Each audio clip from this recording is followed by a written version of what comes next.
நமக்கு அநேக யோசனைகளையும் தான் யார் என்பதையும் வெளிப்படுத்தி அதன் மூலமாக நம்மை அதிக திடப்படுத்த போகிறார் என்று சொல்லி நான் நம்புகிறேன். எடுத்தவங்க வாசிங்க, சங்கீதம் 109 முதல் வசனம். சங்கீதம் 109:1. நான் துதிக்கும் தேவனே மௌனமாய் இராதேயும். இந்த சங்கீதம் தாவீதின் சங்கீதம் என்று நம்ம எல்லாருக்கும் தெரியபடி எழுதப்பட்டிருக்கிறது. தாவீது ஏன் அப்படிப்பட்ட ஒரு சூழ்நிலையில் வந்தாரோ அப்படின்னு சொல்லி பார்க்கும்போது அது நமக்கு பாடம் அல்ல.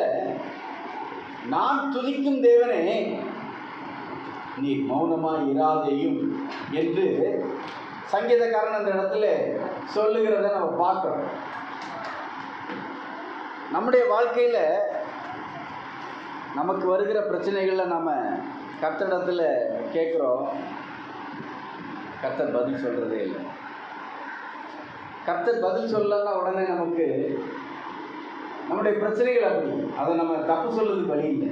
நமக்கு வருகிற நெருக்கங்கள் அப்படி, நமக்கு வருகிற வேதனைகள் அப்படி, நமக்கு உண்டாயிருக்கிற சூழ்நிலைகள் நம்மை சோர்வுக்கு உள்ளாக மாற்றும்போது சோர்ந்து போய் கர்த்தாவே நீர் இருக்கிறீரா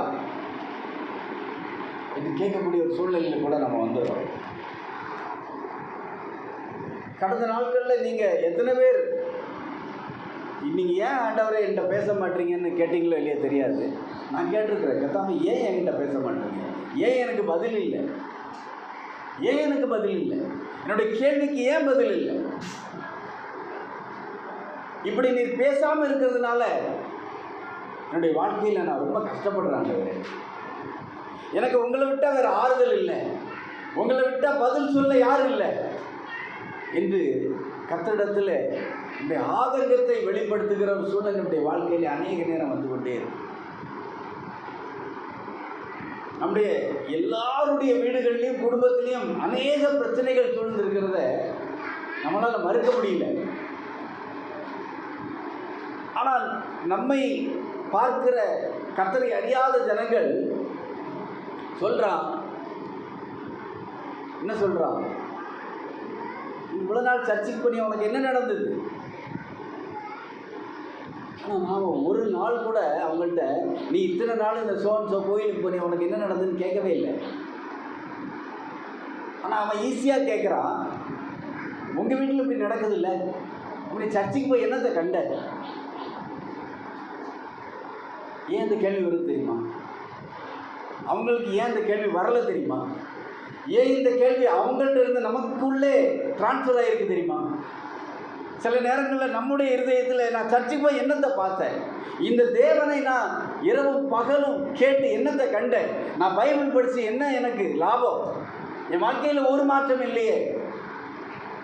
ஏன் தெரியுமா இந்த கேள்வி நமக்கு வருது?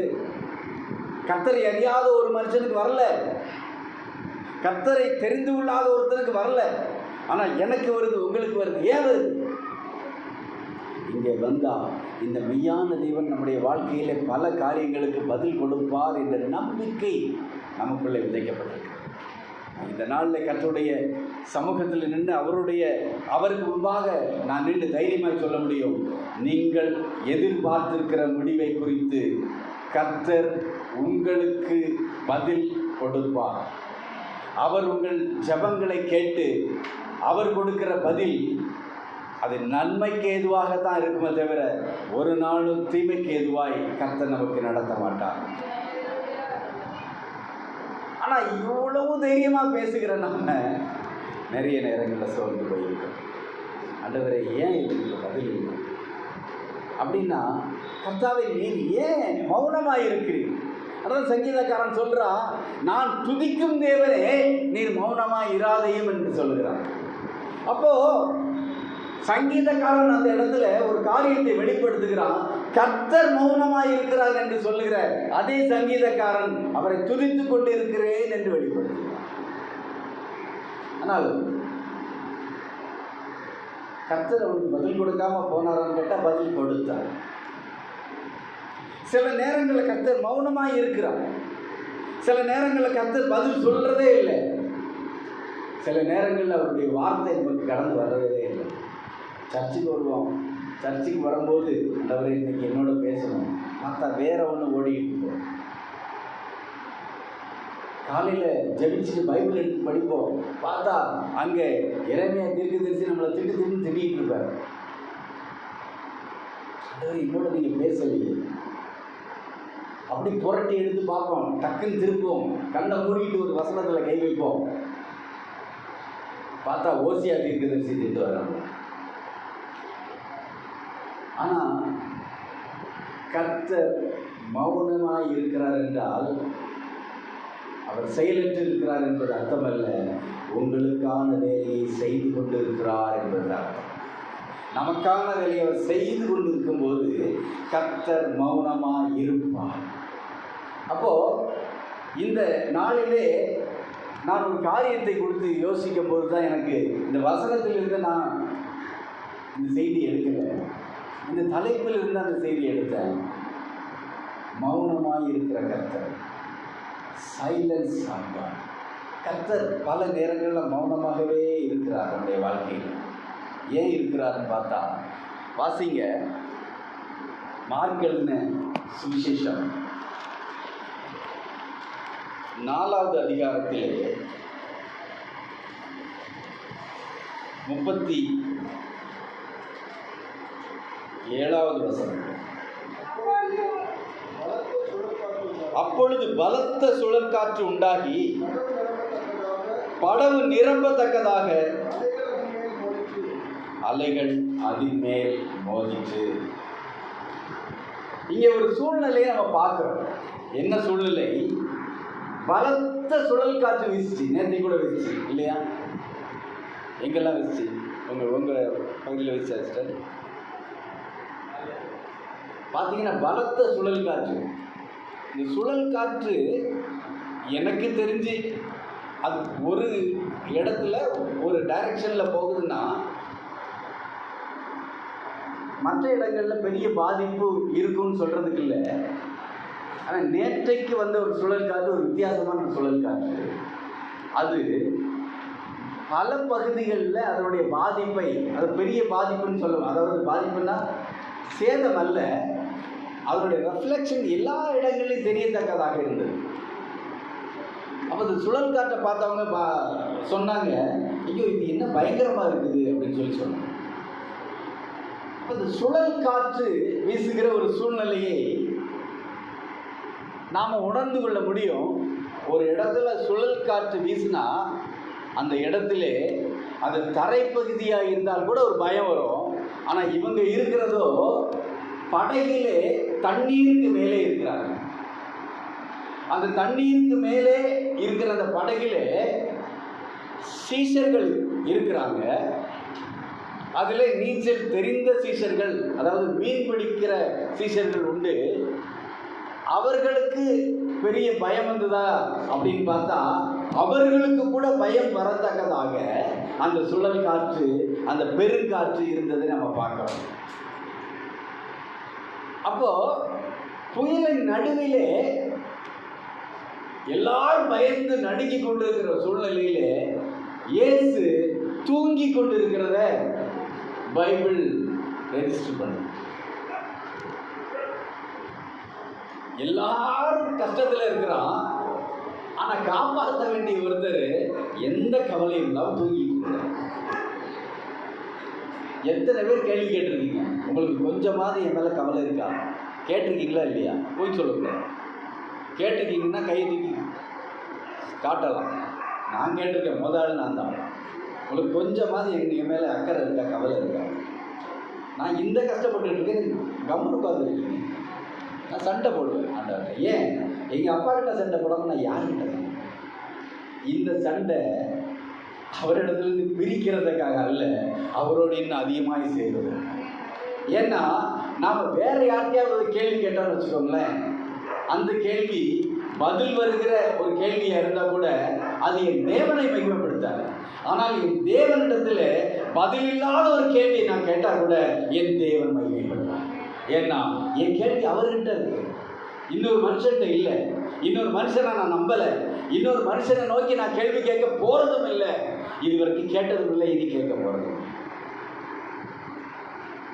அப்போ இப்படிப்பட்டதான ஒரு சூழ்நிலை அங்கே இருக்கிறத நம்ம பார்க்கிறோம்.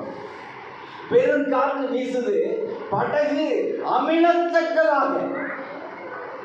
படகு என்ன செஞ்சிருமா? முங்கிருமா. படகு முங்கிரும். படகு மூழ்குங்கிற ஒரு சூழ்நிலை பல வேலைகள் நமக்கு வந்தது.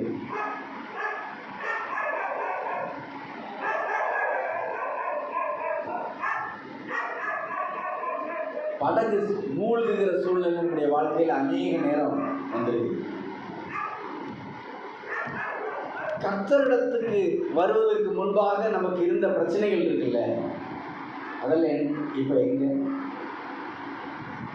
ரட்சிக்கப்படுவதற்கு முன்பாக பிரச்சனை இருந்துச்சுல்ல, பிரச்சனை, கடன் பிரச்சனை, நோய், குடும்ப பிரச்சனை, சண்டை, சச்சரவு, குட்டி பழக்கம், போதை பழக்கம், எங்கே போச்சு? கர்த்தர் எப்போவாது சொன்னாரா, உன் போதை பழக்கத்தை நான் இந்தியர்கள் உன்னை விட்டு தூக்குவேன் சொன்னாரா? எங்கே போச்சு? கர்த்தர் பதிலை வேறு மாதிரியாய் கொடுக்க வரவராக. சில நேரங்களில் பேச மாட்டாங்க, அவருடைய பதில் எப்படி இருக்குன்னா செயல்கள் இருக்கும். செயல்கள் இருக்கும்.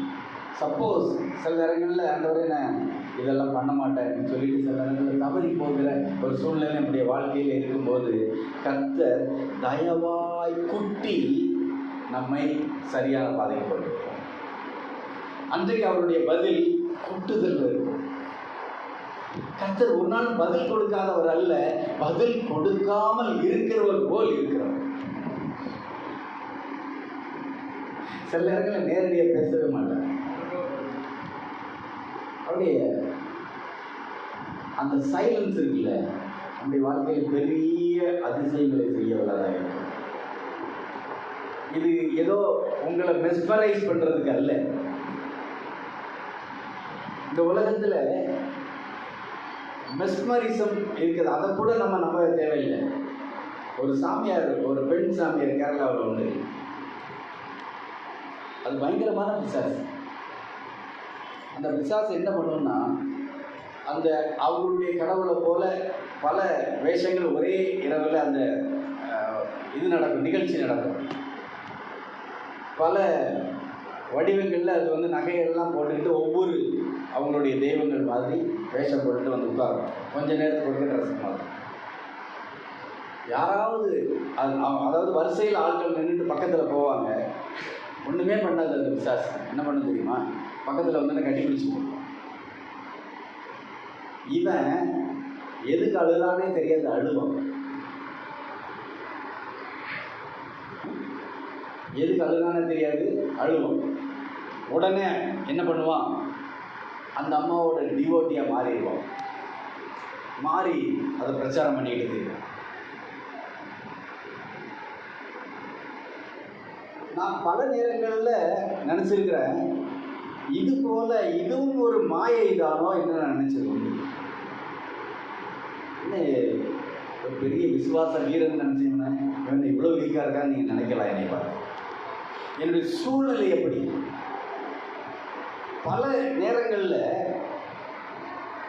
நாம் நம்பிக்கொண்டிருக்கிற அந்த நம்பிக்கை உண்மையான நம்பிக்கையா, இல்லைன்னா இது போல ஒரு மாய தோற்றமா அப்படிங்கிற ஒரு சிந்தனை எனக்குள்ள வந்துட்டு உண்டு. ஆனால் நான் திரும்பி பார்க்குறேன், இது மாய தோற்றம் அல்ல, இதுதான் மெய் தோற்றம். ஏனென்றால் எனக்கு 2003 இருந்த பிரச்சனை 2025 இல்லை. போன வாரம் இருந்த பிரச்சனை இந்த வாரம் இல்லை. போன வாரம் இருந்த பலவீனம் இந்த வாரத்தில் இல்லை. நேற்றைக்கு கேள்வியாக இருந்தது, இன்றைக்கு இந்த கேள்வி என்கிட்ட இல்லை. ஏனென்றால் கர்த்தர் வேறு மாதிரி எனக்கு பதில் கொடுத்திருக்கிறார். அப்போ இந்த உலகத்தில் பல மாயையான தோற்றங்கள் உண்டு. அது நம்மை அரவணைக்கிறது போல இருக்கும். ஆனால் கர்த்தர் அரவணைக்கிறது போல இருக்கவே இருக்காது. கர்த்தர் சபைக்கு வந்தால் திட்டுறது போல இருக்கும். சபைக்கு வந்தால் இவர் ஏன் பாஸ்டர் என்ன இப்படி நம்மளெல்லாம் பேசுகிறாருன்னு தோணும். ஆனால் அதுதான் உண்மையான அன்பு, அதுதான் உண்மையான அரவணைப்பு. கர்த்தர் நம்மை அவமாய் போகாதபடிக்கு மட்டாய் தண்டித்து அவர் பலன் கொடுக்கிறவராய்.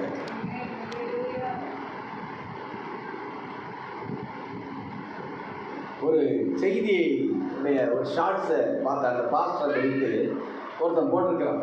போட்டு அவன் எல்லாரையும் இப்படி தான் திட்டிகிட்டு இருப்பான், வீடியோ போட்டு திட்டுவான். அந்த பாஸ்டர் என்ன பண்ணுறாருன்னா, ஒருத்தன் 10:55 சர்ச்சுக்குள்ளே வரான். 10 மணிக்கு சர்ச்சை ஆரம்பிக்குது போல இருக்கு. அவர் பேரை சொல்லி ஆராதனை நடத்திக்கிட்டு இருக்கும்போது பேரை சொல்லி கூப்பிட்டு, தம்பி 10:20 வந்துட்டு இருந்த, இப்போ 10:55 வர, இது நீ செய்கிறது சரியா அப்படின்னு சொல்லி மைக்கில் பேசுகிறாரு. நீ ஒழுங்கா இல்லைன்னா நானே ஒன்று அடிப்பேன் சொல்லு. உடனே இவன் கிறிஸ்தவன் எங்கே போயிடுச்சு. ஆண்டவர் எப்படி மன்னிப்பார் தெரியுமா? ஆண்டவர் மன்னிப்பார், ஆண்டவர் மன்னிக்க தான் செய்வார், இல்லைன்னு சொல்கிறதுக்கு இல்லை. ஆனால் ஒரு விசுவாசி ஏனோ தானோன்னு வாழும்போது, ஒரு விசுவாசி இஷ்டத்துக்கு இருக்கும்போது, இஷ்டத்துக்கு வாழும்போது, கவனிங்க, சிறு குழந்தைங்களாம் கொஞ்சம் அழகாக செய்யும். அதுக்காக நாம் டென்ஷன் ஆக வேண்டியதில்லை. நம்ம எவ்வளோ படிச்சிருக்கோம் சர்ச்சை, குழந்தை தானே. அப்போது நான் என்ன சொல்லிட்டு இருந்தேன், ஒரு விசுவாசி இஷ்டத்துக்கு போகும்போது கர்த்தர் மன்னிப்பா. ஊழியக்காரன் அதை கண்டித்து சொல்லன்னு வச்சுக்கோங்களேன், அடி யாருக்குள்ளோ. அப்புறம் பாஸ்டர் என்ன அதை சொல்லிட்டாரு, இதை சொல்லிட்டாரு, நான் இனி சர்ச்சைக்கு வர மாட்டேன். வீட்டில் புருஷனுக்கு முன்னாடி சண்டைன்னு வச்சுக்கோங்களேன், முதல்ல என்னங்க பிரச்சனை வருது? ஃபஸ்ட்டு பிரச்சனை எங்கே வருது தெரியுமா? ஏன்னா சண்டை வர்றது எப்போ வரும் தெரியுமா? நைட்டு 9:30-10 மணிக்கு தான் வரும். பிசாசு அப்போ தான் அவன் தூங்கி, அவன் பகலெல்லாம் தூங்கி நைட் டியூட்டி பார்ப்பான். நான் குடும்ப ஜமாமா தேவையில்லை, நான் பண்ண மாட்டேன். எங்கே சண்டை இவங்க 2 பேருக்கும், நீங்கள் அடிச்சுக்கோங்களேன், நாம் அடிச்சுக்கோங்க, பிரச்சனை இல்லை. நேராக எங்கே முட்டிட்டு நிற்கிறது? ஜபத்தில் முட்டுது. நான் இனி ஜபிக்க மாட்டேன், நான் குடும்ப ஜபத்தில் உட்கார மாட்டேன். யாருக்கு நஷ்டம்? நாம் என்ன இயேசுக்காக ஜபம் பண்ண போகிறோம்? இதாவே இயேசுவை ரட்சிக்கும் நான் கேட்க போகிறோம். அவருக்கு ஏதாவது லாபமா? நீங்களும் நானும் சர்ச்சைக்கு வர்றதுனால கர்த்தருக்கு ஏதாவது நன்மையா? அவருக்கு பரலோகத்தில் ஆளே இல்லையோ, தூதர்களே இல்லையோ? உங்களுக்கும் எனக்கும் நன்மை உண்டாகும்படிக்கு கர்த்தர் நம்மை அழைத்து வைத்திருக்கிறார். எனக்கு தாங்க நன்மை. சர்ச்சைக்கு வந்தால் எனக்கு தான் நல்லது. நான் சர்ச்சைக்கு வர்றதுனால உங்களுக்கு நல்லது இல்லை, நீங்கள் சர்ச்சைக்கு கரெக்டாக வர்றதுனால எனக்கு நல்லது இல்லை. நான் ஜெபம் பண்ணுறதுனால உங்களுக்கு நன்மையா, நீங்கள் ஜெபம் பண்ணுறதுனால எனக்கு நன்மையா அப்படின்னு கேட்டால், நாம் கர்த்தருக்குள்ளே கரெக்டாக உட்காந்துருந்தோன்னா நமக்கு நல்லது. இப்போது சண்டை வந்துருச்சு, முதல் அடி யாருக்கு? இயேசு. நான் ஜெபிக்க மாட்டேன். இப்போது ஊர்லெல்லாம் பழமொழி சொல்லுவாங்க, அதை சொன்னால் கொஞ்சம் அசிங்கமாக இருக்குங்க. யாருக்கு காயம்? யாருக்கு காயம்? கர்த்தருக்கா காயம்? நமக்கு தான் இங்கே காயம், நமக்கு தான் பிரச்சனை, நமக்கு தான். கர்த்தரை விட்டு விலகி போக போக போக போக போக உங்கள் வாழ்க்கையில் என்னத்தெல்லாம் இழந்தீங்கன்னு அப்படியே ஒரு லிஸ்ட்டு போடுங்க. லிஸ்ட்டு போடுங்க, லிஸ்ட்டு பெருசாக போகும்.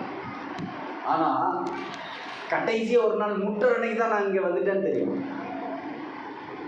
காம்பவுண்டுக்கு வெளியே விழுந்துட்டேன்னு விழுந்த அன்னைக்கு தான் தெரியும். ஏனென்றால் முதல் நாள் கர்த்தர் நாம் அவரை விட்டு விலகும் போது நம்மகிட்ட கண்டிப்பாக பேசியிருப்பார்.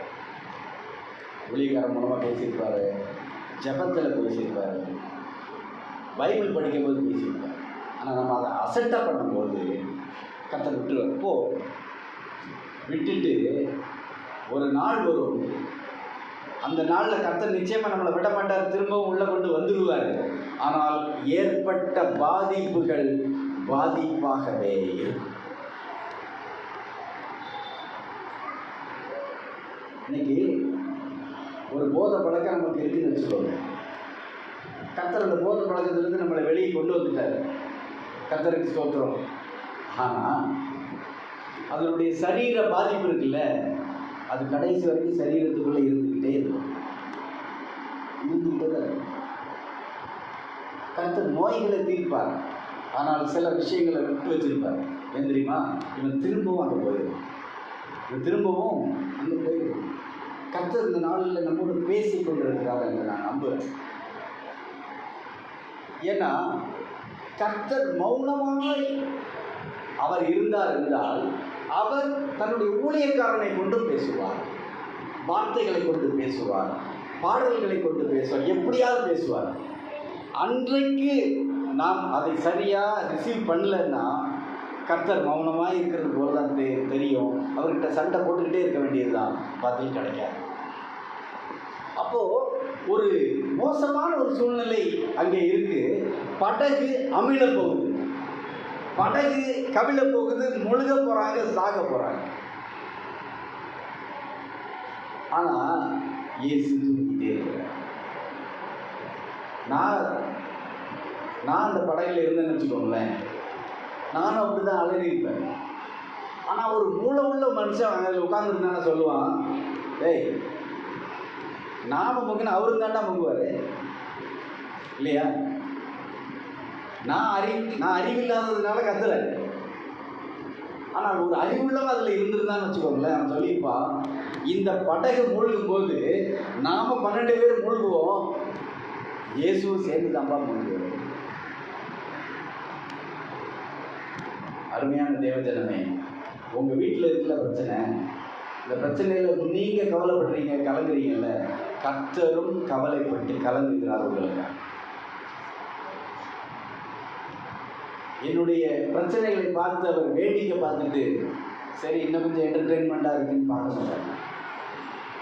அவரிடத்தில் ஒப்பு கொடுத்ததை அவர் ஏற்ற காலத்திலே செய்து முடிக்கும்படியாக அவர் செயலாற்றுவார். அது வரைக்கும் நம்முடைய துக்கத்தை அவர் தன்னுடைய துக்கமாய் எடுத்துக்கொள்வார். முடிவு அவருக்கு தெரியும். லாசரு உயிரோடு எழும்ப போறான் இயேசுவுக்கு தெரியும். ஆனால் இயேசு அழுதார். இயேசு அழுதார். அவர் தானே உயிரோடு எழும்ப போறாரு, அவர் தானே 4 நாள் தாமதம் பண்ணாரு, அவர் தானே 4 நாள் வராம இருந்தாரு. ஆனா அவருக்கு தெரியும், நான் தான் உயிரோடு எழுப்ப போறேன். ஆனால் இயேசு அழுதார் என்று எழுதப்பட்டது. அருமையான தேவஜனமே, உங்களுடைய துக்கங்களிலே உங்கள் துக்கத்தை பங்கு போட ஒருவர் உண்டு. அவர் வெறும் பங்கை போடுகிறவர் அல்ல. 100% கவலையை தன்னிடத்தில் ஏற்றுக்கொண்டு 100% சந்தோஷத்தை உங்களுக்கு கொடுக்க வருவார். நீங்க நினைக்கலாம், என் துக்கத்துல எனக்கு ஆறுதல் சொல்ல ஒருவருமே இல்லை. அவர் ஆறுதல் சொல்லிட்டு அப்படியே போறவர் இல்லை. நாம் இன்னைக்கு ஒரு துக்க வீட்டுக்கு போறோம், கவலைப்படாதீங்க, ஜெபம் பண்ணுவோம் என்று பேசுகிறோம். ஆனால் துக்கத்தை நாம் வாங்கிக் கொள்ளுகிறோம். ஆனால் கர்த்தர் அந்த துக்கத்தை எடுத்தால் மாத்திரம் அந்த துக்கம் போகும். எங்கள் அம்மா இறந்தாங்க, நான் அவ்வளோ சாதாரணமாக அழமாட்டேன் எந்த விஷயத்துக்கு. இறந்தப்போ அன்னைக்கு போக முடியல, ஏன்னா அன்னைக்கு உடனே கேன்சர் இருந்ததுனால பாடி வைக்க முடியாது. அன்னைக்கு அப்படியே கிட்டத்தட்ட ஒரு 6 மணி நேரத்துக்குள்ளே அடக்கம் பண்ணிட்டாங்க. மறுநாள் காலையில் நான் போய் இறங்கினேன். மற்ற காரியங்கள்லாம் பார்த்தோம், முடிச்சுட்டு வந்தோம். அழவே இல்லை, அழுகே வரல. ஒரு நாள் 1 மாதம் இருக்கும், இரவில் வீட்டில் தனியாக இருந்த போது திடீர்னு எனக்கு வந்து எங்கள் அம்மாவோட நினைவு அழுது அழுது இரவு முழுவதும் என் கண்ணெல்லாம் வீங்கி போச்சு. மறுநாள் வேலைக்கு போகும்போது பார்த்தா கண்ணெல்லாம் வீங்கி இருக்குது. எல்லோரும் என்னாச்சு அப்படின்னா தலைவலி. ஆனால் அது துக்கம் என்னோட போச்சு. சில துக்கங்கள் வெளியே தெரியாது, உள்ளே இருக்கும். கர்த்தர் அதை ஏற்ற காலத்தில் எடுத்து தூக்கிட்டு வரும். அவர் துக்கத்திற்கான பதிலை கொடுக்க வல்லவராக. உங்கள் வேதனைகளை நீக்கிற வழிகள் அவரிடத்தில் உண்டு. அருமையான தேவ ஜனமே, கர்த்தரை நம்புங்கள். அவர் ஒருவரை பதில் கொடுக்க வல்லவர். படகு அமிழத்தக்கதாய் நம்முடைய வாழ்க்கை இருந்தாலும், செத்து போவைங்கிற ஒரு சூழ்நிலை இருந்தாலும், நம்முடைய குடும்பம் சிதைந்து போகும் என்கிற ஒரு சூழ்நிலை இருந்தாலும், இதோ இவன் என் பேச்சை கேட்கறது, புருஷன் என் பேச்சை கேட்கறது, பிள்ளைகள் என் பேச்சை கேட்கறது இல்லை, மனைவி என் பேச்சை கேட்கறது இல்லை, அவங்க இஷ்டத்துக்கு இருக்கிறாங்க என்று நீங்கள் அங்கலாய்த்து கொண்டிருந்தாலும், இந்த பிரச்சனையை மனிதத்தில் சொல்லுகிறதை விட்டுட்டு கர்த்தருடைய பாதத்தில் அதிசயத்தை பார்ப்பேன். அதிசயத்தை கர்த்தர் அதிசயமாய் நடத்துகிற தேவன். அவர் ஒரு நாளும் அநியாயமாய் சில காரியங்களை, எந்த காரியத்தையும் செய்கிறதே இல்லை. படகு அமிழத்தக்கதாய் அவர்கள் சத்தம் போட்டாங்க. இயேசுவே, நம்ம மடிந்து போகிறவங்களுக்கு கவலை இல்லையா? இயேசு சிம்பிளாக இருந்தார். அப்பா, உன் மேலே எனக்கு கவலையாக இருக்குப்பா. ஐயோ, நீ எல்லாம் இவ்வளோ பயப்படுறியா? பீட்டர், நீ இவ்வளோ பயப்படுறியா? யோவான், நீ என் மார்பிளில் இருந்த, நீ பயப்படுறியா அப்படின்னு அவர் பயப்படலை. அந்த துக்கத்தில், அந்த பயத்தில் அவங்களோட சேர்ந்து அவரும் பயப்படலை. துக்கத்தில் இருந்தவங்களுக்கு துக்கத்தில் பங்கு வாங்கினார். பயத்தில் இருந்தவனுக்கு பயத்தை அவர் பங்கு போடவே இல்லை. எந்திரிச்சார். இறையாதே அமைதலாக இருந்து ரெண்டு வேர்டை சொன்னார். காற்று கடலும் உடனே அமர்ந்தது என்று பைபிளில் எழுதியிருக்குது. அவர் சொன்னால் அது அமரும். அவர் சொன்னால் அது அமரும். கேட்டார், உங்கள் விசுவாசம் எங்கே போச்சு? ஏனென்றால் கர்த்தர் பதில் கொடுக்கலன்னு நீங்களும் நான் அங்கலாய்ச்சிட்டு இருக்கிறோம்ல. பதிலை ஏற்கனவே சொல்லி இருக்கிறார். சர்ப்பத்தின் தேள்களையும் மிதிக்கவும், சத்துருவின் சகல அதிகாரத்தை மேற்கொள்ளவும், வல்லமையை மேற்கொள்ளவும் உங்களுக்கு அதிகாரம் கொடுக்கிறேன் என்று கொடுத்திருக்கிறார். நாம் எல்லா நாட்களிலும் ஐயோ, இது என்ன வாழ்க்கையில் பெரிய பிரச்சனையை கொண்டு வருது, எனக்காக ஜெபம் பண்ண ஆள் இல்லையே, யாரும் உங்களுக்காக ஜெபிக்க முன்வராத வேளைகளிலே கர்த்தர் உங்களுக்கான பதிலை உங்கள் வாயிலே வைத்திருக்கிறார். அவர் வாய் திறந்து பேசலன்னா பரவாயில்ல, வார்த்தையை ஏற்கனவே நம்முடைய இருதயத்தில் வைத்திருக்கிறார். நீங்கள் அவர் சார்பில் பேச முடியும். உங்களுக்கு எதிராக இருக்கிற பிரச்சனையை பார்த்து உங்களால் பேச முடியும். அன்றைக்கு நீங்க பேசுனீங்கன்னா மலைகள் பெயர்ந்து தள்ளுண்டு போகும்.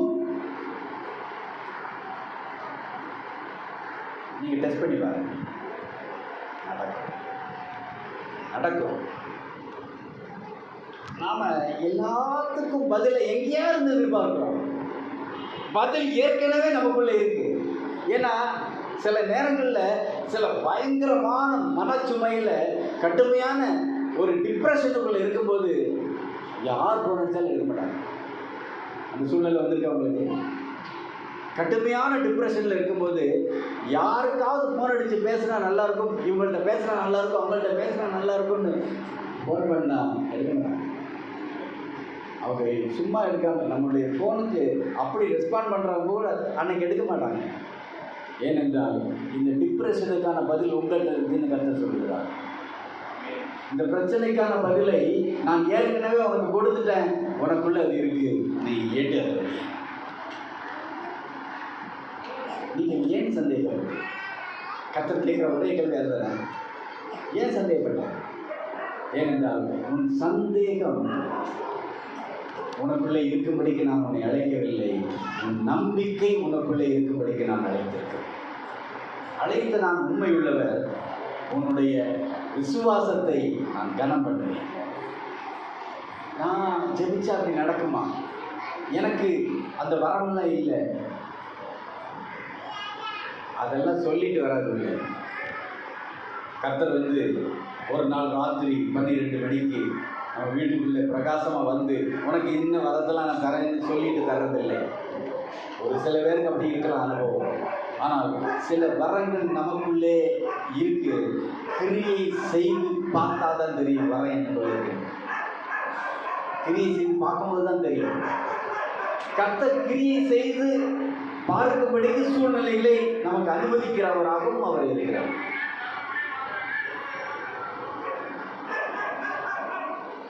ஞாயிற்றுக்கிழமை ஆனால் மீன் கறி, அப்புறமா அந்த உளுந்துற முடிக்கெல்லாம் ஆள் வந்துடுறாங்க. அப்புறம் போதா குறைக்கு இருக்கிற நாய்கள் இதுவும் சேர்ந்து கொள்ளும். ஆனால் கர்த்தர் எல்லாவற்றுக்கும் மத்தியில் தான் நம்ம உட்கார வைத்திருக்கிறார். இதெல்லாம் வரும், ஆனால் இதெல்லாம் விட நான் பெரியவர்ப்பா. அப்போ புயலின் மத்தியிலே கர்த்தர் அமைதியாக இருக்கிறார் என்றால், அவர் எந்திரிச்சு ஒவ்வொருத்தரையா நீந்தி கரையில் கொண்டு வந்து சேர்க்கப்படுறதில்லை. அவர் மொத்தமாக மெயின் லைனாக பண்ணுவார். இறையாதே அமைதலாக இருந்தார், மெயின் ஆஃப் ஆகிடும். அங்கே அந்த பெரிய பாதிப்பு, அந்த பெரிய விபத்து ஏற்படுவது தடுக்கப்படும். நம்ம சேஃபாக மாட்டோம். நமக்கு ஒன்று தோணும், அந்த சீசர்கள்லாம் என்ன நினைச்சு அவர் எழுப்பினா தெரியல. இந்த போட்டுக்கு பதிலாக அவர் இன்னொரு போட்டு உருவாதாக இப்படி சொல்லுவார்னு அவன் நினச்சிருக்கலாம். ஏன்னா இது அமுங்க போகுது, தண்ணி நிரம்பிச்சு இல்லை இந்த தண்ணியெல்லாம் போட்டுக்குள்ளே இருக்கிற தண்ணி வற்றி போகட்டும் என்று அவர் சொல்லுவார்னு அவன் நினச்சிருக்கலாம். ஆனால் அப்பா எப்படிப்பட்ட அப்பா தெரியுமா? மொத்தத்தையும் அமைக்கிறது. உங்களுக்காக எனக்காக உலகத்தை ஆஃப் பண்ணி வைக்கிறதுக்கு அவருக்கு முடியும், செய்வார். நம்பிக்கையோடு கேட்கும்போது அவர் நிச்சயமாக செய்வார். நம்பிக்கை இல்லாமல் கேட்டவனுக்கே காற்றை கடலையும் அவர் அடக்கினார்னா நமக்கு எவ்வளவு நிச்சயம். உங்களுடைய விசுவாசம் கட்டுகளவு இருந்தாலும் அது மலைகளை பேர்க்கத்தக்க விசுவாசம் என்று கர்த்தர் சொல்லியிருக்கிறார். அவர் சொன்னது ஒரு நாளும் பொய்யா போகவே போக. எல்லா நாட்களிலும் அவர் சொன்னது தான் நிஜமாக இருக்கும். அப்போது இப்படி ஒரு எதிரான சூழ்நிலைகள் உருவாகும் போது கர்த்தர் மௌனமாக இருப்பார். அதுபோல எதிரிகள் சூழும் போது கர்த்தர் மௌனமாக இருப்பார். எதிரிகள் சூழும் போது கர்த்தர் மௌனமாக. இந்த காரியத்தை குறித்து பார்க்கும்போது எஸ்தர் புத்தகத்திலே ஒரு காரியத்தை நான் படித்தேன். இந்த ஆமான் இருக்காங்க, ஆமானுக்கு மொர்தெகாய் மேலே செம்ம கோபம். ஏன்? ராஜாவே இவனுக்கு முன்னாக என்ன பண்ணணுமா, பணிந்து கொள்ளணும்னு சட்டம் போட்டான்.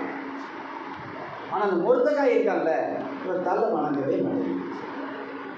மொர்தெகாய்க்கு மேலே ஆமானுக்கு என்ன காட்டம்னா, மொத்த நாடும் 127 நாடுலேயும் இவனுக்கு முன்பாக பணியணும்னு சட்டம் இருக்கு. 127 நாடுகள் அவனுக்கு கீழே இருந்தாலும் ஒருத்த மாத்திரம் அவனுக்கு கீழே வரவே மாட்டான். யோசிச்சு வரல, எவ்வளோ எரிச்சல் வருது. நான் ரட்சிக்கப்படாமல் இருந்தபோது எல்லாரும் ஒரு குறிப்பிட்ட சமுதாயத்தை பார்த்து சாமி சாமிப்பாங்க. கேட்டிருக்கீங்களா? கோயிலுக்கு போனால் என்ன பண்ணுவான்? சாமி அந்த இது எப்படி செய்யணும்? நான் ஒரு நாள் கூட எந்த நாயையும் நான் சாமின்னு கூப்பிட்டதே இல்லை. எதுக்கு கூப்பிடணும்? நான் அப்போவே கேட்குற கேள்வி தான், இவனை எதுக்கு சாமின்னு கூப்பிடணும்? இவன் யோகியதை என்னன்னு எனக்கு தெரியும். அது மாத்திரம்னா ஒரு மனுஷன், அவ்வளோதானே. அவன் எப்படி சாமியாக மாறுவான்? ஒரு நாள் நான் கூப்பிட்டதே கிடையாது. யாராவது ஒரு ஜாதி பெருமையில் அப்படி சில பேர் எங்கள் ஊரில் திருநெல்வேலி மாவட்டத்தை பற்றி உங்களுக்கு தெரியும்னு நினைக்கிறேன். இருக்கிறதுலையே தமிழ்நாட்டிலே மோசமான மாவட்டம். உடனே ஜாதியை கண்டுபிடிப்போம். ஏன்னா நமக்கு இன்னொன்று எதாவது பார்த்து கல்யாணம் பண்ணி வைக்க போகிறானான்னு தெரியும். எத்தனை வயசானாலும் முதல்ல என்ன ஜாதிக்காரன்னு தெரிஞ்சுக்கணும். அந்த ஜாதி பெருமையை காட்டுவோம். ஜாதி பெருமைக்கு சில வார்த்தைகள் உண்டு. அங்கே அவங்கள அப்படி சொல்லி தான் கூப்பிடுவாங்க. ஒரு நாளும் எவனையும் அப்படி சொல்லி கூப்பிடுறது. இது எனக்குள்ள இருக்கிற பெருமை இல்லை. ஆனால் ஒன்றை பெருமைப்படுத்துறதுக்கு நான் ஆள் இல்லை. உன் ஜாதி பெருமையோ உன் குல பெருமையோ சொல்லி உன்னை உயர்த்துறதுக்கு நான் ஆள் இல்லை. ஆனால் நான் தாழ்மை உள்ளவர்களுக்கு நான் கீழே தாழப்படுத்திக்கிறேன், அவ்வளோதான். இந்த மொர்தெகாய்க்கு இதே பிரச்சனை. என்ன பிரச்சனை? அவனால் இந்த ஆமானுக்கு முன்னால் வணங்க முடியல. சில பேரை கண்டா நமக்கு என்ன வருது? எரிச்சல் வருது. ஆமானுக்கு மொர்தெகாய் மேலே எரிச்சல் வர்றதுக்கு முன்பாக மொர்தெகாய்க்கு ஆமான் மேலே கடும் எரிச்சல்.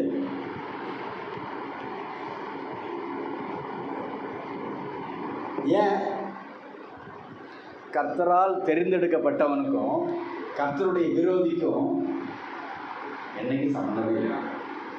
ஒத்து வராது. ஒரு நாளும் ரெண்டும் ஒத்து வராது. நேரம் ஆகிட்டே இருக்கு.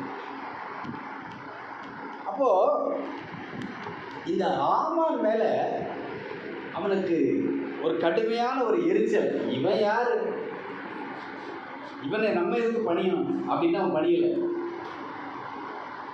ஆமானுக்கு கடுமையான ஒரு இரிட்டேஷன்.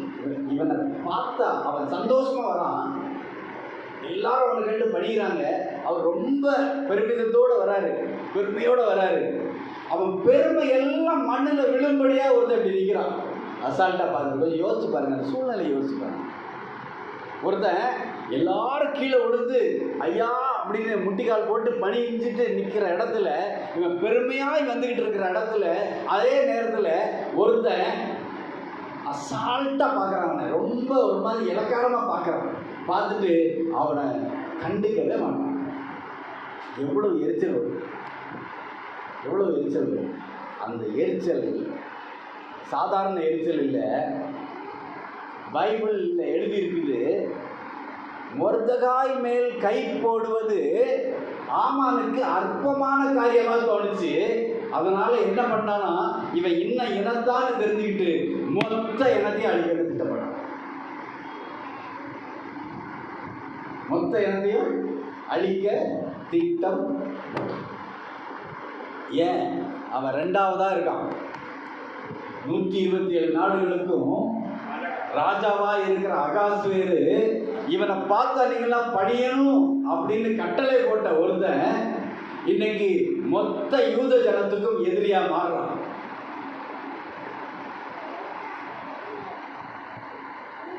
உங்களுக்கு எதிரியா யாரெல்லாம் வந்து நிற்கிறானோ அந்த எதிரி உங்களை அழிக்கவே முடியாது. கர்த்தர் ஏன் அந்த எதிரியை கொண்டு வந்தார் தெரியுமா? கர்த்தர் நீதி உள்ளவர். கர்த்தர் ஒருவன் அவரை அறியாதவனாய் இருந்தாலும் கூட அவனுக்கு நியாய தீர்ப்பை கொடுக்கும்படியாக கர்த்தருடைய பிள்ளைகள்கிட்ட வந்து வாதாட்ட விடுவார். சம்பந்தமே இருக்காது, நம்மகிட்ட வந்து பிரச்சனை பண்ணுவோம்.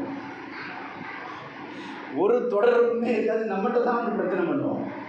ஏன் பண்ணுவோம் தெரியுமா? அவன் அழியப்போம். கர்த்தர் அவனை அழிக்கணும். அதுக்கு கர்த்தருடைய பிள்ளைகள்கிட்ட வந்து அவன் பிரச்சனை பண்ணுவான். கர்த்தரோ அதற்கு நீதி செய்வான். இன்னைக்கு பாருங்களேன், இந்த உலகத்தில் நிறைய பேர் அழிவை நோக்கி போயிட்டு இருக்கிறான். அவன்லாம் கர்த்தருடைய ஜனத்தை நோக்கி இலக்காரமாக இவங்களை கொல்லணும், இவங்களை அழிக்கணும்னு துடிச்சிக்கிட்டு இருக்கிறான். இந்த மாதிரியான ஒரு சூழ்நிலை இருக்கும்போது மொர்தெகாயுடைய அந்த இனம் என்ன இனம்னு தெரிஞ்சவன், யூதன் அப்படின்னு தெரிஞ்சவொடனே மொத்த யூதர்களையும் அழிக்கணும் திட்டம் போட்டு ஒரு நாளையும் குறிக்கிறான். ராஜாவுக்கு முன்பாக சீட்டை போட்டு என்ன பண்றான்? ஒரு நாளை குறிக்கிறான். நான் நினைச்சு பார்க்குறேன், மற்ற எல்லா ஜனங்களும் இந்த செய்தி கேட்டவுடனே என்ன சொல்லியிருப்பான் தெரியுமா? கர்த்தர் ஏன் அமைதியாக இருக்கிறார், ஏன் பேசவே இல்லை? ஒட்டுமொத்த ஜனமும் அழிய போகுது, கர்த்தர் பேசலையே. நான் உங்களை அழிக்க விட மாட்டேன்பா, கர்த்தர் பேசலையே. மொர்தெகாயிட்ட பேசினாரா? பேசலையே. பைபிள் அப்படி எழுதலையே. எஸ்தர்ட்ட பேசினாரா? பேசலையே. ஆனால் அவர் இருதயத்தில் பேசுகிறதை மொர்தகாய் அறிந்து கொண்டபடியினாலே அவன் தன்னுடைய மூளையிலிருந்து ஒரு யோசனை செய்தது போல ஒரு காரியத்தை அங்கே செய்கிறான். காரியம் மாறுதலாய் முடியும். கர்த்தருடைய அமைதி காரியத்தை மாறுதலாய் முடிய பண்ணும். கர்த்தர் பதில் தராமல் இருப்பது போல இருந்தாலும் காரியத்தை மாற்றுவதன் மூலமாய் கர்த்தர் பதில் தருகிறவராய் இருக்கிறார். உங்களுடைய என்னுடைய இந்த போராட்டமான வாழ்க்கை, இந்த எதிரிகளால் சூழப்பட்ட வாழ்க்கையிலே கர்த்தர் செயலாற்றுவார் என்றால் இந்த எதிரியை நான் அழிப்பேன் என்று சொல்லிக்கொண்டே இருக்க மாட்டார். அவன் எங்கே போறானே தெரியாது. கர்த்தர் செயல்பட்டிருப்பார். கர்த்தர் செயல்பட்டிருப்பார். யோசிச்சு பாருங்க. உங்களை என்னை அசிங்கப்படுத்தணும்னு எத்தனை பேர் முயற்சி பண்ணியிருக்காங்க. சம்பந்தமே இருக்காது. நம்ம கிட்ட தான் வந்து நிற்பான். வேற எல்லாரையும் விட்டுருவோம்.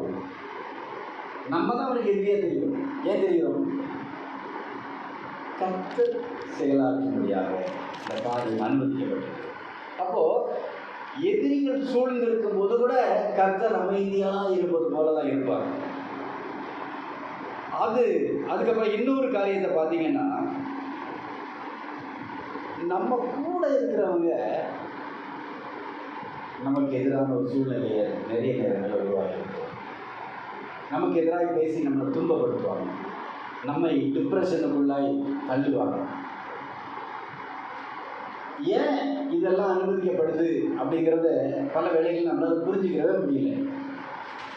நம்ம வீட்டில் இருக்கிறவங்க தான், நம்ம குடும்பத்தார் தான், நம்முடைய நண்பர்கள் தான், நமக்காக இதுக்கு முன்பாக சப்போர்ட் பண்ணவங்க தான். ஆனால் இன்னைக்கு அவங்க பேசுகிற பேச்சு, அவங்களுடைய பதில் நமக்கு வேதனையை தருது. நம்மை விமர்சனம் செய்கிறார்கள். நம்ம இருக்கிற இடத்துல ஒன்று பேசுகிறான், இல்லாத இடத்துல இன்னொன்று பேசுகிறான். நம்ம ஆறுதல் கிடைக்கிட்டு போகிறோம், ஆறுதல் இல்லை, ஒன்றும் இல்லை. அவன் நம்மளை திரும்பிக்கிட்டு உண்மையில தான் தப்பு பேசுகிறான். ஏன் அப்படி பேசுகிறான்னு பார்த்தா, கர்த்தர் சில காரியங்களை அனுமதிக்கிறார் நம்முடைய வாழ்க்கையில். யோபு புத்தகத்தில் பார்த்தீங்கன்னா, யோபு சொல்கிறாரு, நான் குருடனுக்கு கண்ணும் சப்பானிக்கு காலுமா இருந்தேங்கிறார். யோபு எப்படிப்பட்டவர்னு தேவனே சாட்சி கொடுத்திருக்கிறார். உத்தமனும் சன்மார்க்கனும் தேவனுக்கு பயந்து பொல்லாப்புக்கு விலகுகிறவன் என்று தேவன் சாட்சி சொன்னார். இந்த யோபு தன்னை குறித்து சொல்லும் போது, நான் இவ்வளவு பேருக்கு இவ்வளவு நன்மை செஞ்சிருக்கிறேன், நான் யாருக்குள்ளதையும் பிடிக்கிறல, நான் நீதியாக வாழ்ந்திருக்கிறேன், குருடனுக்கு நான் கண்ணாக இருந்திருக்கிறேன்னு தன்னை குறித்து அவர் சொல்லுகிறார். அப்படின்னா இன்னொருத்தனுடைய கஷ்டத்தை பார்த்து நான் கடந்து போனதே இல்லை. அவனுடைய கஷ்டம் பார்க்க முடியாததா இருந்தாலும், அவனுடைய கஷ்டம் கடந்து போக முடியாததா இருந்தாலும், நான் அவனுக்கு என்ன விதத்திலே உதவ முடியுமோ, உதவ தேவையோ அந்த இடத்திலே அப்படி உதவி இருக்கிறேன். கடந்த வாரத்தில் செய்தியில் பார்த்தோம், 38 வருஷம் ஒருத்தர், யார் யோசிச்சு பாருங்க, 38 வருஷம் அவனை யார் பார்க்கறது? ஒருத்தர் பார்க்கறது. அதனால தான் அவன் இயேசு கேட்டாரு, நீ சுகம் பெற விரும்புகிறாயா அவன் கேட்கணும். அவன் சொன்னான், ஆமான்னு சொல்லவே இல்லை. பாருங்க அவனுடைய பதிலை பாருங்களேன். நான் தூதர் குளத்தை கலக்கும் போது நான் இறக்கிறதுக்குள்ள இன்னொருத்தர் இறங்கிறான். இதுல இருந்து என்ன தெரியுதுன்னா, அவனை இறக்கி விட அங்கே ஒருத்தர் இல்லை. வரலாற்று ஆசிரியர்கள் சொல்றாங்க, அந்த குளம் இருக்குல்ல, அந்த குளம் முழுக்க இப்படிப்பட்டவர்களால் சூழப்பட்டிருந்ததுனால அந்த இடம் யூதர்களால் புறக்கணிக்கப்பட்ட இடமா இருக்கலாம். ஏன்னா பாஸ்டர் ஒரு நாள் சொன்னாங்க, சீமாத்தம்மன் அவர்களுடைய ஒவ்வொரு ஒரு ஆளுடைய ஸ்மெல்லு ரோட்டில் வீசிச்சு. ஒரு ஆள், அது சிங்கிள் மேன், அவ்வளோ நாட்டமாக இருந்தால் அங்கே ஊரில் இருக்கிற குளிக்காதவன் அத்தனை பேர் அந்த குளத்தில் பல பேர் இதே மாதிரி தண்ணிக்குள்ளே இறங்கினா மேலே ஏறி வர முடியாதவன். ஏனென்றால் அவனுடைய கையை கூட அவனால் அசைக்க முடியாது. அவன் எப்படி குளிப்பான், அவன் எப்படி கக்கூஸ் போய் கலக்குவான் சொல்லுங்க. யாராவது கொண்டு வந்து எங்கேயோ போட்டுருவான், சாப்பிட்ருவான். அது வெளியே போய் தானே ஆகணும்.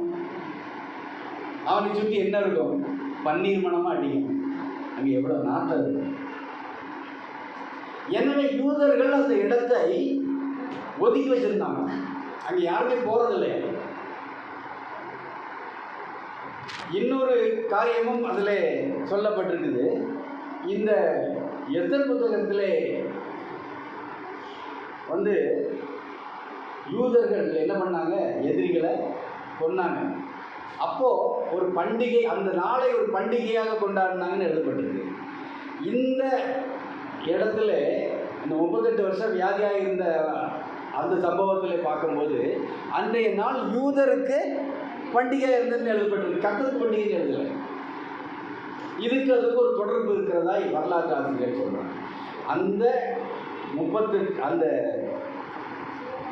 எதிரிகளை சங்காரம் பண்ணின அதே நாள் தான், அந்த பண்டிகை தான் இது அப்படின்னு அவங்க சொல்கிறாங்க. எனக்கு தெரியல, எழுதப்பட்டிருக்கு, அவ்வளோதான். அது இன்னும் அதிகமாக நம்ம படித்தாதான் அது தெரியும். அப்போது அந்த இடத்த, அந்த பண்டிகை அந்த இடத்துல தான் கொண்டாடினாங்க. அதே குளத்தில் இன்றைக்கு அது கைவிடப்பட்டிருக்கு. அந்த கைவிடப்பட்ட சூழ்நிலையில் அந்த நாட்டம் முடிச்ச இடத்துக்கு கர்த்தர் என்ன பண்ணுறாரு? போகிறாரு.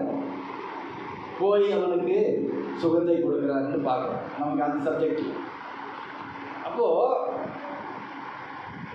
இந்த சூழ்நிலை, ஒதுக்கப்பட்ட ஒரு சூழ்நிலை, இந்த ஒதுக்கி தள்ளப்பட்ட ஒரு சூழ்நிலையில் இருக்கிற பிரச்சனைகளிலே மாட்டிக்கொண்டிருக்கிற நம்மை கூட இருக்கிறவன் இன்னும் கொஞ்சம் நோண்டி விட்டு நம்மளை புண்படுத்துறான். ஆனால் கர்த்தர் அப்போது அமைதியாக தான். கர்த்தர் அப்போவும் அமைதியாக தான் இருக்கு, பதில் சொல்லவே இல்லை. யோபு புத்தகத்தில் இருக்கிற கிட்டத்தட்ட 38-39 அதிகாரத்துக்கு கர்த்தர் பேசவே இல்லை. இவன் மாற்றி மாற்றி பேசுகிறான். அவன் சொல்கிறான், உன்ட்ட தான்ப்பா பேசுகிறேன், நீ ஏதாவது பண்ணியிருப்ப. அவன் தன்னிலை விளக்கம் கொடுக்குறான். நான் கண் இல்லாதவனுக்கு கண்ணாக இருந்தேன், கால் இல்லாதவனுக்கு காலாக இருந்தேங்கிறான்.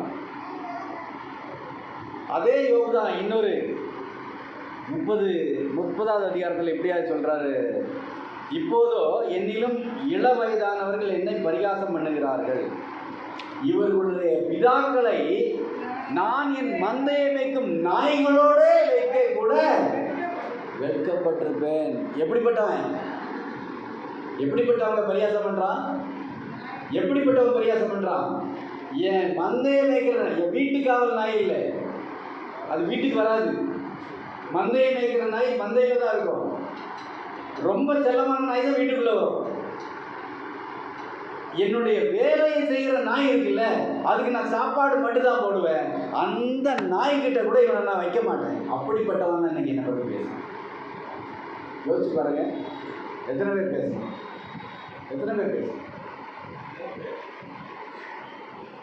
அந்த மனிதர்கள்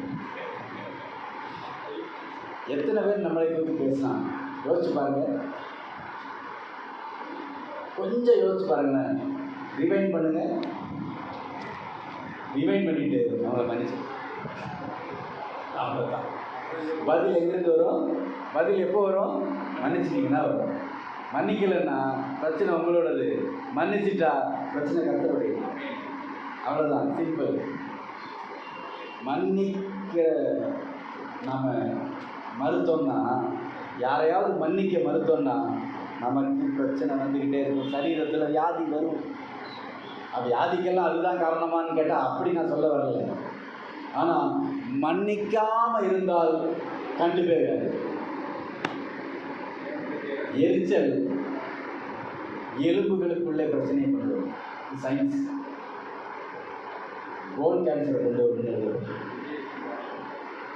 எரிச்சல், மன்னிக்க முடியாதவனுக்கு எரிச்சல் இருக்கும். மன்னிக்க முடியுதா? முடியலையா? மன்னிக்க முடியலையோ உடனே என்னடா நமக்கு கேன்சர் வரும்னு சொல்லிட்டாங்க அப்படின்னு நீங்கள் ஏன் மேலே கோபமாயிடாதீங்க. நான் சயின்ஸை சொன்னேன். இப்படி ஒரு தகவல் இருக்குன்னு சொன்னேன். ஆனால் கர்த்தர் மன்னிக்க சொன்னார். எத்தனை முறை மன்னிக்க சொன்னார்? 7-70 முறை.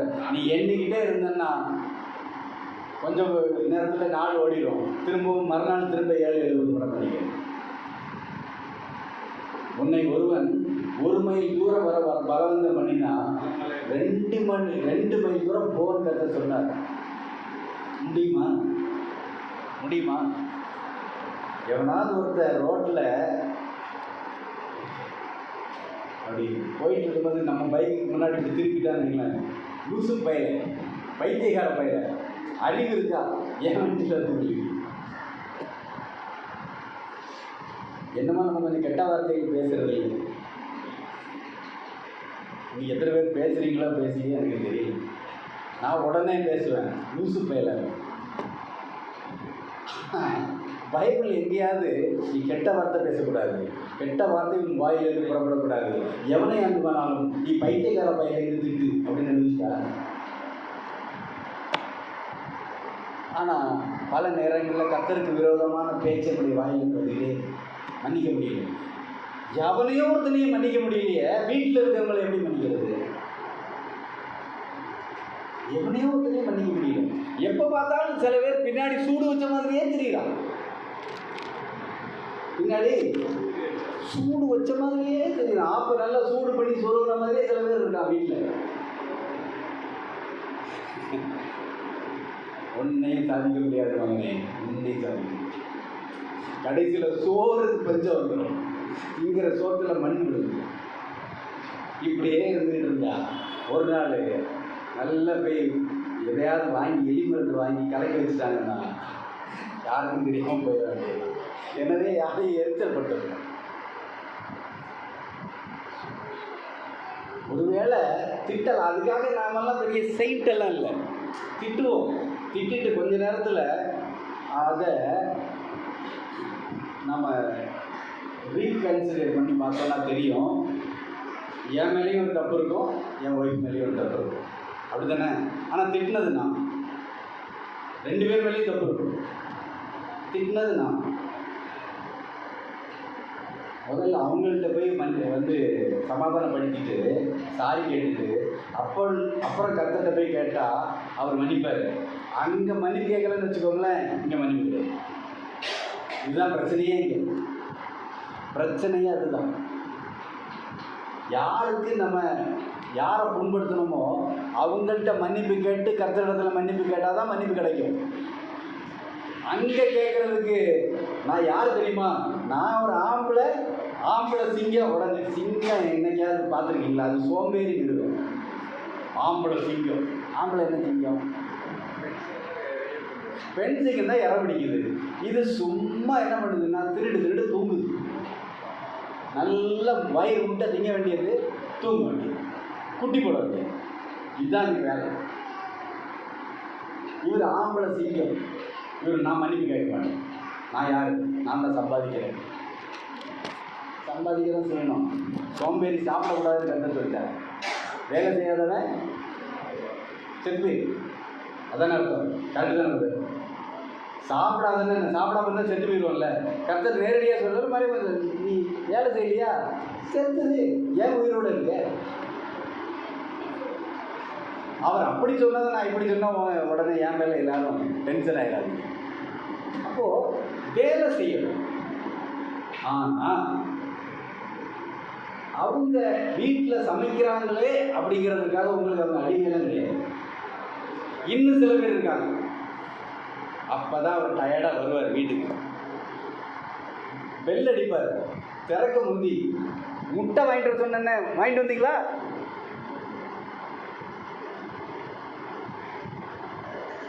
முட்டை கடையில் போனால் கிடைக்க போகுது. அவராக போட போகிறாரு முட்டையை. அந்த பைக்கை வீட்டில் வச்சு நடந்து போய், நான்லாம் அப்படி தான் நடந்து போய் தான் முட்டை வாங்குவேன். ஏன்னா 10 முட்டை வாங்கிட்டு வந்தேன்னு வச்சுக்கோங்களேன், பைக்கில் 10 முட்டையும் அப்படியே ரோட்டில் ஊற்றிட்டே வரேன்.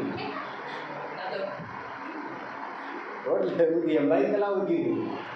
அதனால் நான் முட்டை வாங்கும்போது பைக் எடுத்து போவேன், நடந்து போவேன். இந்த அம்மாவுக்கு என்ன பண்ணணும்? வரும்போதே வாங்கிட்டு வந்துடணும். ஏன் ஒரு 5 நிமிஷம் கழித்து வாங்கிட்டு வந்தால் என்ன பிரச்சனை வந்துருக்கு உங்களுக்கு?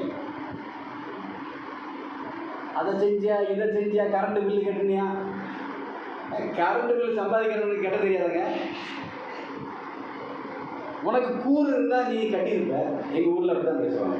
நீ கூறு கட்டலை, அதனால தான் நான் சொல்லிக்கிட்டே இருக்கேன். இப்போ கூறு கட்ட வந்தாங்க உங்களுக்கு வீட்டுக்காரருக்கு, கூறு கட்ட வந்தால் வீட்டுக்காரர் அவரை கொஞ்சம் மரியாதை பாவம். அவர் அங்கேயும் போய் நல்ல செருமடி வாங்குற வேலை செய்கிற இடத்துல வீட்லேயும் அடிச்சிங்கன்னா ஒன்றும் பண்ண முடியும். இங்கே போன வாரம் பேசின அதே செய்தி தான். ஏன் எனக்கு வருதுன்னு எனக்கு தெரியல. ஏதோ பிரச்சனை இருக்கு. யார்கிட்ட பிரச்சனை இருந்தால் தயவுசெய்து மாற்றிக்கோங்க, எனக்கு தெரியாது. உங்கள் வீட்டில் என்ன நடக்குது, யாரும் எனக்கு வாட்ஸ்அப்பில் செய்தி அனுப்பலை, வேணா பார்த்துக்கோங்க. யாரும் கால் பண்ணல, எனக்கு தெரியவே தெரியாது. நீங்கள் அவர்களை பெட்டர் ஹாஃப் என்று சொல்கிறீங்கன்னா பெட்டர் ஹாஃபாக நடத்துங்க. நீங்கள் பிராணநாதா அப்படின்னு சினிமாவில் கூப்பிட வேண்டிய தேவையில்லை. அவருக்கு உரிய மரியாதையை கொடுங்க. அவருக்கும் உடம்பு வலி இருக்கு, அவருக்கு இருக்கிறது சரீரம்தான், அவருக்கும் வலி இருக்கும், அவருக்கும் பிரச்சனை இருக்கும், அவரும் கொஞ்சம் கவலையில் இருப்பார். அவரை போட்டு இன்னும் நோக்கடிச்சு ஹார்ட் அட்டாக் வர வச்சாங்க. நான் சொல்கிறதெல்லாம் ஒரே ஒரு வேண்டுகோள் தான். சில நேரங்களில் ஹார்ட் அட்டாக் சரீர பிரகாரமாக வருவதே இல்லை, நம்முடைய சொந்த சரீரத்திலேருந்து நமக்கு வந்துடும். எந்த சரீரம் நம்ம கட்டி வச்சிருக்கிறோமோ அந்த சரீரத்துலேருந்து நமக்கு வந்துடும். இவங்க என்ன பண்ணுவாங்க தெரியுமா, நம்மளை டென்ஷன் ஆக்கி விட்டுட்டு தூங்குவாங்க பாருங்க. அப்போ வரும் வெறி, நம்மளை டென்ஷன் பண்ணி விடுவாங்க. நமக்கு தூக்கம் வராது. அப்படியே பிளட் ப்ரெஷரை பார்த்தீங்கன்னா 170 180 போயிடும். இந்த அம்மா தூங்குவாங்க பாருங்க வீட்டில் நிம்மதியாக. ஏன்னா ட்ரான்ஸ்ஃபர் பண்ணி விட்டால, சாவு மவனே, என்னை கட்டினதுக்கு உனக்கு இதுதான்.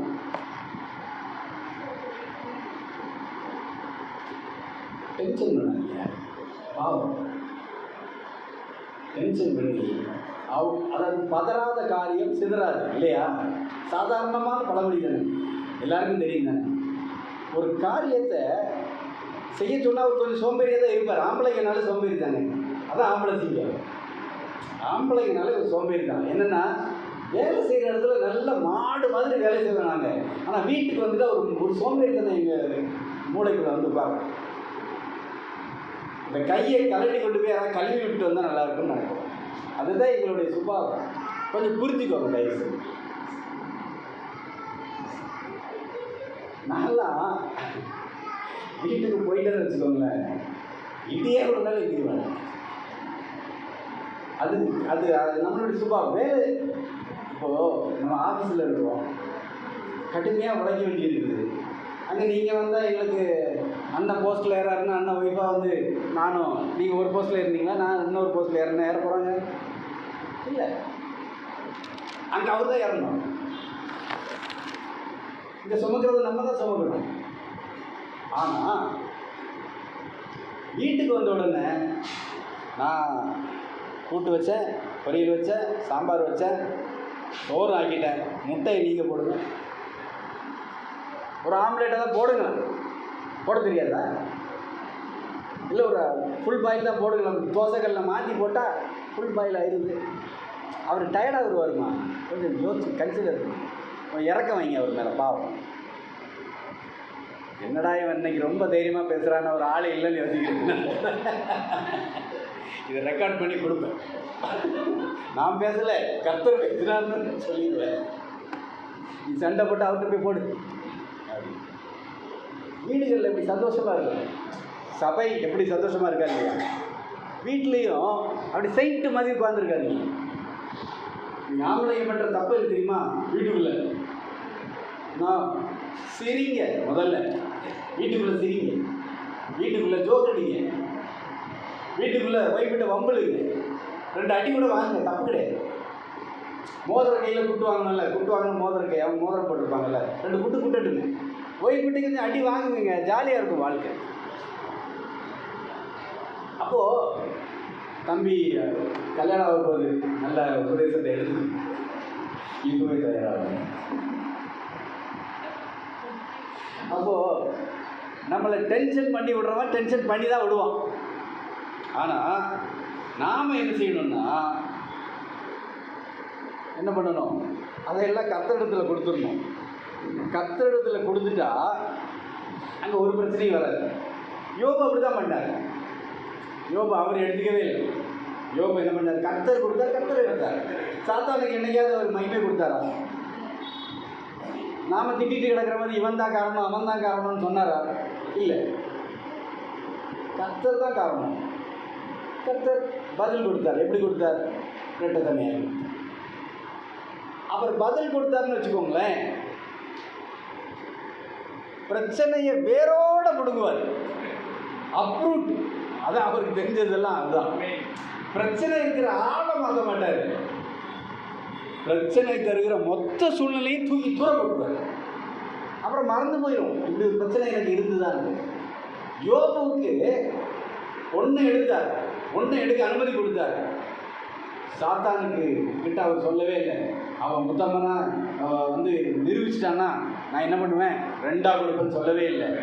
சொல்ல மாட்டார். அவருடைய பதில் இருக்குல்ல, அது டபுள் போர்ஷன். நீங்கள் பதிலே வரலன்னு நினச்சிட்டு இருக்கிறீங்கள, கர்த்தருக்கு முன்பாக நான் சொல்கிறேன், உங்களுக்கு டபுள் போர்ஷன் வரும். ரெண்டாவது, எதிரி அவன் மாத்திரம் இல்லை, எப்படி ஒரு மொர்தெகாய்க்காக மொத்த இனமும் அழிக்கப்படணும்னு திட்டப்பட்டுச்சோ, இன்றைக்கு ஒரு ஆமான மாத்திரம் தூக்கில் போடலை, ஆமானுடைய ஜாதி ஜனங்கள் அழிக்கப்பட்டாங்க. எப்படி ஒரு படகு அமிழத்தக்கதாக அது காற்று வீசும்போது, சுழல் காற்று வீசும்போது அந்த படகுல இருக்கிற தண்ணி எடுத்து ஊற்றிட்டு கர்த்தர் அவங்களை காப்பாற்றல, மொத்தமாய் காற்றையும் கடலையும் அவர் அமர்த்தினார். Total difference. டோட்டலாக மாறும், எல்லாமே டோட்டலாக மாறும். கர்த்தர் பதில் கொடுத்த மாதிரியே தெரியாது, ஆனால் சூழ்நிலை மொத்தமாக மாறும். இதுதான் கர்த்தருடைய பதில்.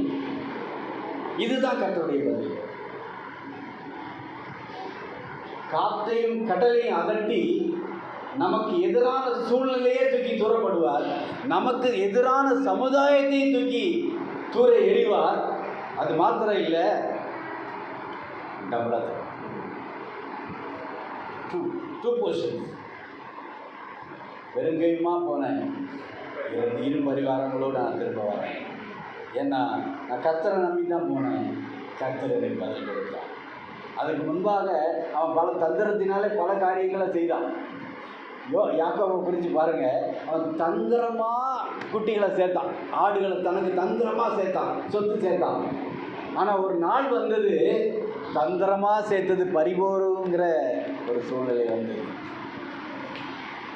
அதனால தான் யாக்கோபை நம்ம இன்னைக்கு எக்ஸாம்பிளாக பேசிக்கிட்டு இருக்கிறோம். அவன் தந்திரமாய் சேர்த்தாலும் ஒரு நாள் வந்தப்போ அவன் புரிந்து கொண்டான், இந்த தந்திரமாய் சேர்த்தது கூட என்கிட்ட இருக்கணும்னா என் கர்த்தர் என்னை ஆசீர்வதிச்சா மாத்திரம். எனவே இது போனால் பரவாயில்ல என்ற முடிவுக்கு அவன் வந்து தான் முதல்ல அதை அனுப்புகிறான். கர்த்தர் என்னை ஆசீர்வதித்தார்னா அது எனக்கு போதும்னு அவன் அருமையான தேவன். கர்த்தர் ஆசீர்வதித்தார், அதுதான் ஆசீர்வாதம். கர்த்தர் ஆசீர்வதித்தார், அதுதான் மெய்யான நிம்மதியான வாழ்க்கை. இந்த வாழ்க்கை நம்ம சண்டையோடும் சச்சரவோடும் பிரச்சனையோடும் வேதனையோடும் துக்கத்தோடும் வாழ்வதற்காக நமக்கு கொடுக்கப்படலை. கர்த்தர் நிமித்தமாய் வருகிற பாடுகள் மாத்திரம் கர்த்தர் நமக்கு அனுமதிப்பார். மீதி மற்ற நம்முடைய சொந்த காரியங்களினாலே வருகிற பாடுகளும் பிரச்சனைகளும் அது நம்மை விட்டு போக தயாராக இருக்கிறது. நாம தான் போக விடாமல் பிடிச்சி வச்சுக்கிட்டே இருக்கிறோம். எனவே தெய்வத்தை நம்ம இந்த நாளில் கர்த்தர்கள் நம்ம எப்போ கொடுப்போம். கர்த்தர் நிச்சயமாய் நமக்கு பதில் கொடுக்க வல்லவராக இருக்கிறார். ஹல்லேலூயா, ஹல்லேலூயா. கர்த்தர் பதில் தருவார். நம்ம கர்த்தருடைய சமூகத்தில் நம்ம ஒப்பு கொடுப்போமா?